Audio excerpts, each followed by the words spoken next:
Behind the oven door, there is a hidden button that makes cleaning easier. Most people are unaware of it. Just pull it upwards to release the lock. Repeat the process on the other side. With the doors prepared in this way, they will be easy to remove. Next, grab them and lift them slightly. The hinges should come out on their own. There is a protective plastic on the oven door. Use a screwdriver to pry it open and then remove it. This way, you'll be able to disassemble and clean the glass. Not everyone knows that you can also remove the rack and glass when cleaning. Just pull them towards you with a firm motion. This way, you can thoroughly clean the oven walls. If you don't like scrubbing off burnt grease and food residues, use baking soda. It has excellent cleaning properties and is safe for health.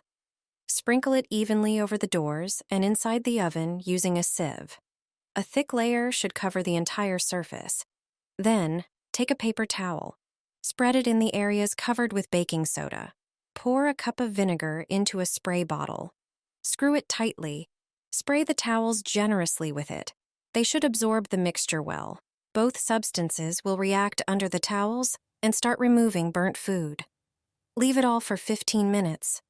After that time, simply remove the towels and wipe the oven with them. All the dirt will stick to their surface, and you won't have to scrub. It can even handle tough stains.